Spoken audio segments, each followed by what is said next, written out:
Hi, I'm Joel Cunningham, editor of the Barnes & Noble Science Fiction and Fantasy Blog, and I'm here again at San Diego Comic-Con, this time talking to Charlie Jane Anders and Annalee Newitz, author of All the Birds in the Sky and Autonomous, respectively. This book you've probably heard about. It came out last year and recently won the Nebula Award for Best Novel. It's up for the Hugo Award, which is going to be awarded next month, hopefully to this one.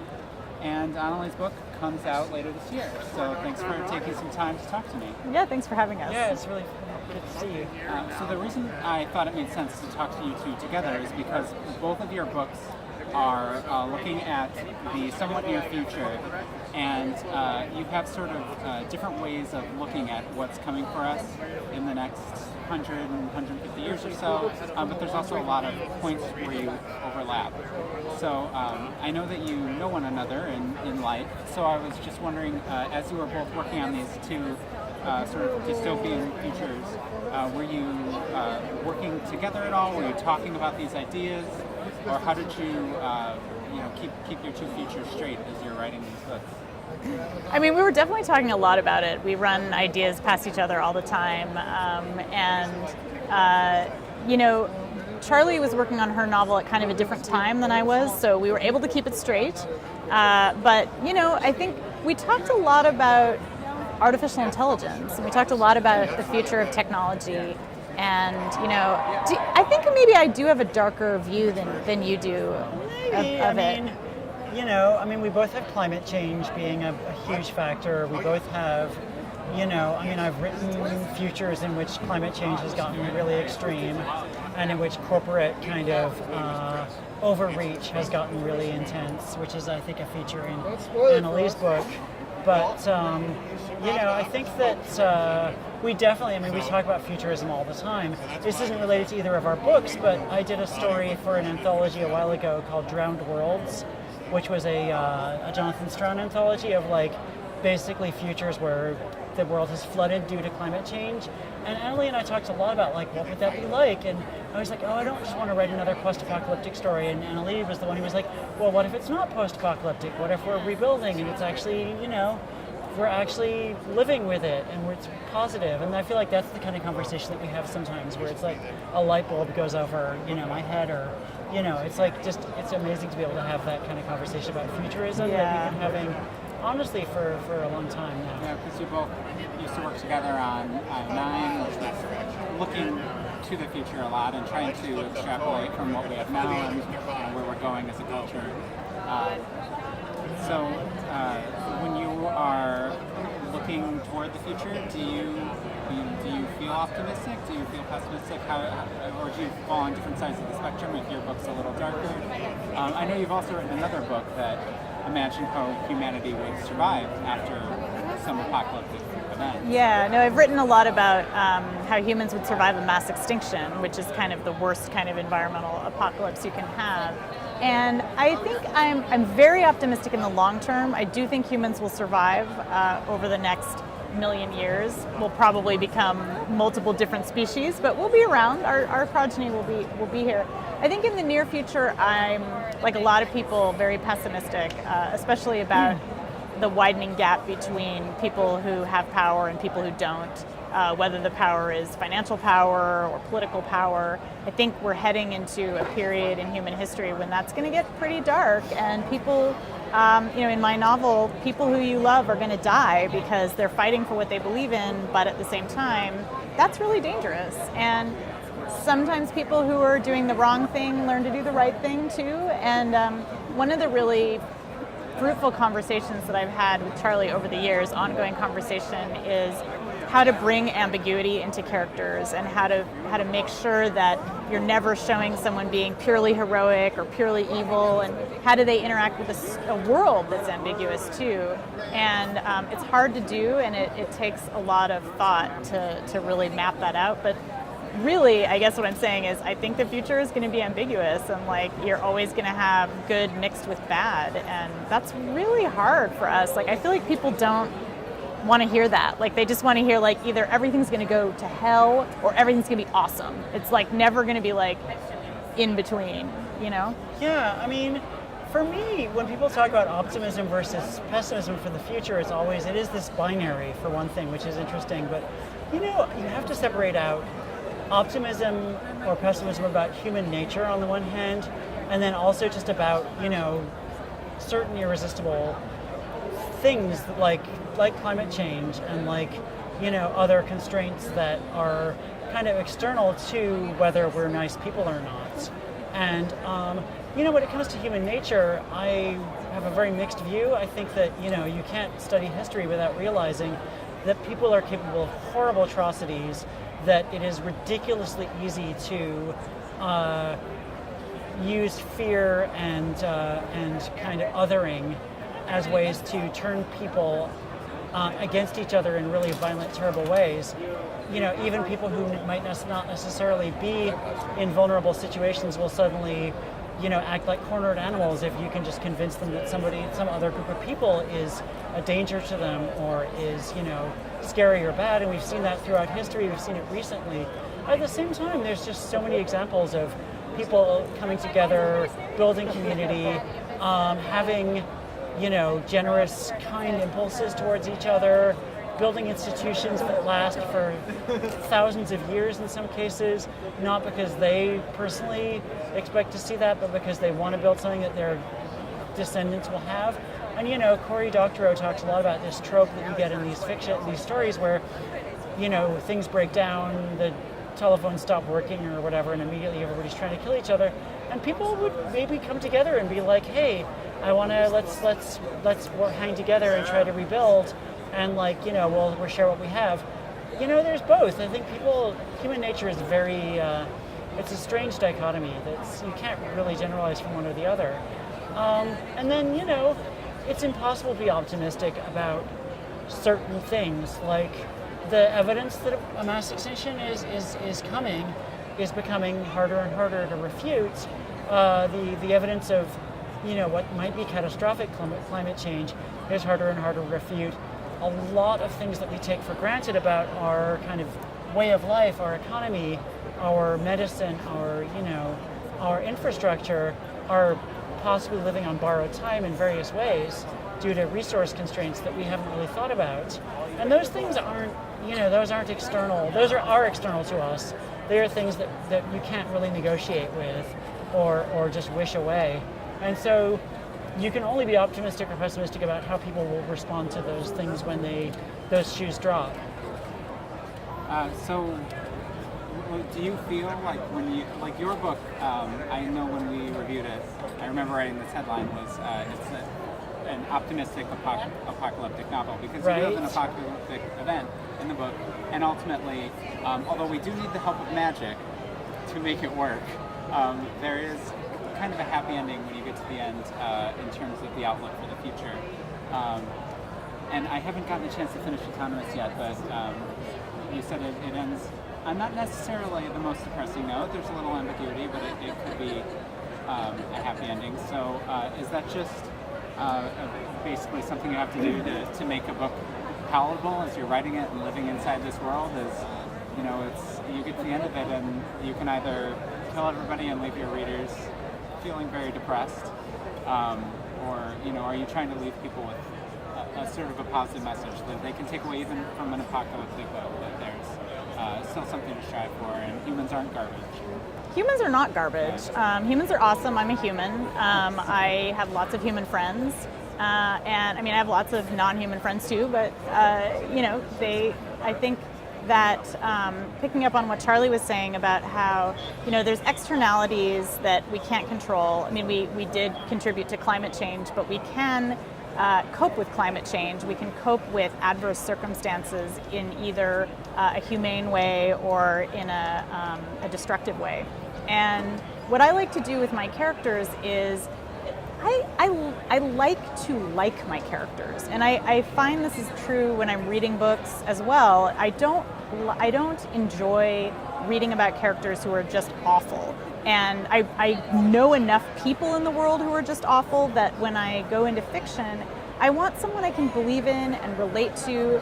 And what makes that happen for me is that, yeah, they screw up, they make mistakes. Sometimes they choose a really bad path in life, but at the same time, there's something about them that's redeemable, or there's some aspect of their character that makes them reach out to other people and try to form a positive or constructive community or form a bond. And so for me, the redemptive aspects of the characters in my book are always in their relationships, like the people that they reach out to. Maybe at first they don't want to, but then they still feel an ethical obligation, or they love another person. And I think it sounds cheesy and sort of Wonder Woman-y, but like I think that romance is really important in our lives, and I really enjoy having characters that you don't expect develop feelings for each other. I would say that is definitely a key theme in your book, so I don't want to spoil anything, because when it came up I was like, is she doing what I think she's doing? And I mean, you might be able to infer from what's on the cover, but there's a very interesting romance that took you by surprise. Yeah, there's a robot character that has a lot of feelings, just the way you would if you were a sentient being that had a body. So you mentioned characters that sort of are in shades of gray. Like you have, so your main characters are a woman who is a patent pirate who takes drugs that are owned by big corporations that are patented, and she figures out a way to reverse engineer them so she can spread these drugs to people who ostensibly need them, but some of the drugs are less beneficial than others, and some bad things can happen. So she's trying to make the right choices, but she's making mistakes that get people killed. At the same time, you have an agent who's working on behalf of this corporation, and you would think, well, it's the big corporation, they must be evil.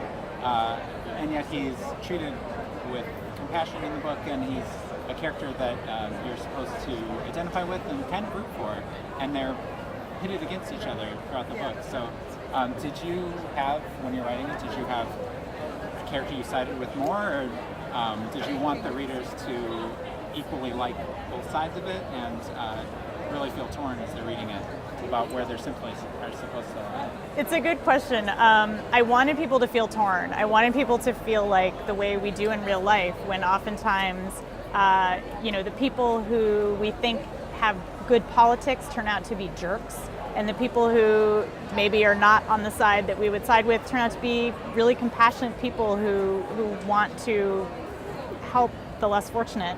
And there's no perfect way to kind of slice them up and make one really good and one really bad. I did have, it's funny, as I was writing at different times, there were different characters I sympathized with more, and the more I revised, the more I was able to see the humanity and the compassion in the agent character, because he started out as not a very interesting character, honestly, and then in revisions, I was like, wait, what is he? Where does he really come from? And once I figured that out, I was like, oh yeah, so he's seen some stuff. Like, he's been through some rough times, and we can kind of understand how he became this military guy who's kind of almost like a mercenary. Even he has a good side. So.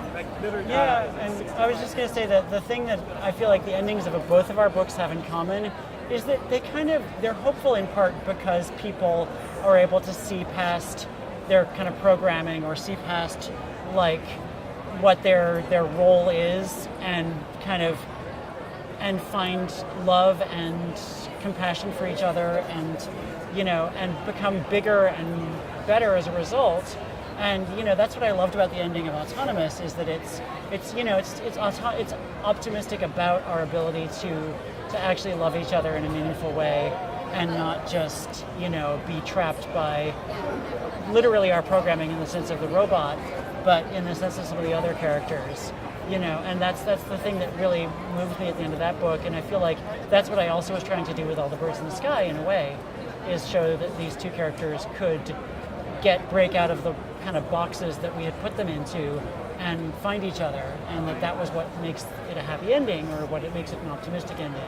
Yeah, I feel like your characters have kind of cultural programming, and that's part of why we watch them grow up, is to see how that happened.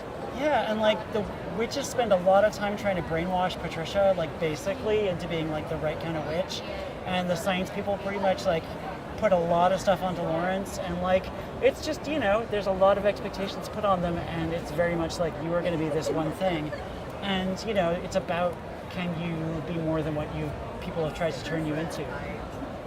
Sorry, I didn't mean to cut off your question. No. Well, I was going to step away a little bit from the thematic material in the books and just talk about, so this is your debut, at least your science fiction debut, because I know we like to get cute with the marketing categories. Oh, yeah, you had a more literary book beforehand, but for all intents and purposes for the audience you're speaking to now, this was a debut.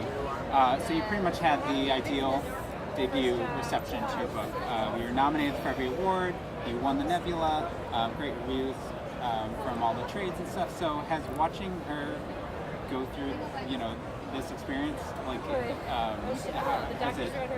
do you feel like you're ready for what's coming for your book? Like you're okay if it's not winning all the awards, like, because you are, close in real life. So what's it been like watching this happen with her book while yours is sort of waiting in the wings? I'm so happy and proud that Charlie won all the awards and that people love her book. I mean, I was reading her book before it was out, and I really loved it. And I remember when I was first reading it, I'd been reading for a while, and I set it down, and I had this moment where I was like, oh, there was this really great book I was reading. What was that? I really want to go back to that. And I was like, oh yeah, it was Charlie's book. It was so awesome. And I told her that, and it was like, because I just sort of forgotten who it was even that had written it, because I just got so sucked in. And so I feel like that's, I'm really glad that Charlie had that happen. I hope people like my book. I definitely don't have any expectations. I've written previous books that were, small academic press books that 500 people read, and those were quality 500 people, okay?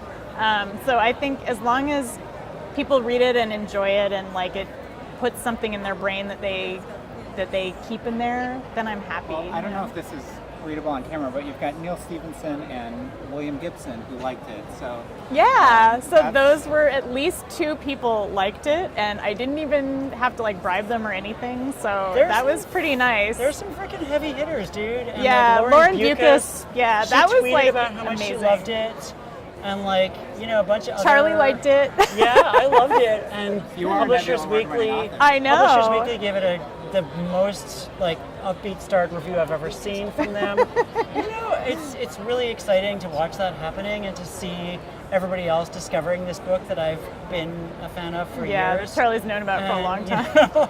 It's really exciting to see that. The book business is so weird and so unpredictable.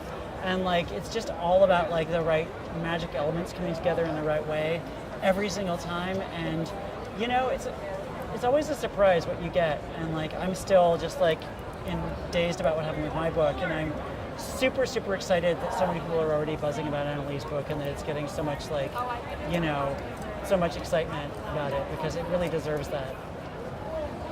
And so your book's not even out yet, but I'm already going to ask both of you if you can talk about what might be coming next from you. I know you've been working on a book for a little while, but anything you can say about that? I mean, so my next book for Tor, which thank God I've got a contract for 2 books, so I didn't have to worry about that one.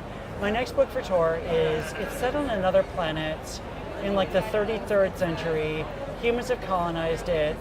It's kind of a very intense environment that's not like Earth, and it's partly just about asking who we are if we're living on this other planet. And then there's an element in it of there's a lot of politics. There's a lot of the politics of the different human cities and how they organize themselves. I spent a lot of time thinking about future weird ways of having money and just really weird stuff, but also just different kind of approaches to living on this planet. And then there's the part of it where there are aliens on the planet with us who we have never been able to communicate with, and we mostly just think that they're dumb animals, but actually they're super intelligent, have their own civilization, and it's just so different we can't understand it. And kind of what does that mean for us, that we're living on this planet with creatures we don't even understand. It's really good. I just read it. Are you finished with it? It's done. I got feedback from Annalee and some other friends, and I'm going to revise it, and then Tor gets it after that. All right. Well, hopefully we'll see that pretty soon. So, and how about Autonomous as a standalone? Would you do more in this world, or? Autonomous is a standalone. There's already one short story that I've written that's set in the same universe, although earlier. And I'll probably write a couple more short stories in the universe, but that's it. I like standalones. That's my jam. And I do have another book for Tor. I also have a 2-book contract with them. My next book will be, I haven't really written it yet. I've written little pieces. My editor would love it if I would tell her when I'd be done. It's going to be about time travel. And part of it does involve going back in time and meeting yourself as a teenager and having really intense conversations about your high school friends. But there's also like the world has to be saved as well. But you've got to do the important part. Go kick some sense into your. Yeah, no, there's a lot of that, and I'm also working on a nonfiction book about lost cities. So. Well, you've hit my 2 favorite tropes in your first 2 books, because AI and time travel are my favorites. And you got the science versus magic in your first book, so you're covering all my bases. We're just trying to keep it, yeah. Just for me, I'll be happy. So, well, thanks a lot for taking this so time. much. Yeah, thanks for having us. And again, All the Birds in the Sky, award winner, is out now in trade paperback, and Autonomous comes out later this year in hardcover. September, yeah, it's coming up. So make sure if you haven't read this one, definitely read it so you know what people are talking about when they say it won the awards. And this one will be up next year, probably. Thanks a lot.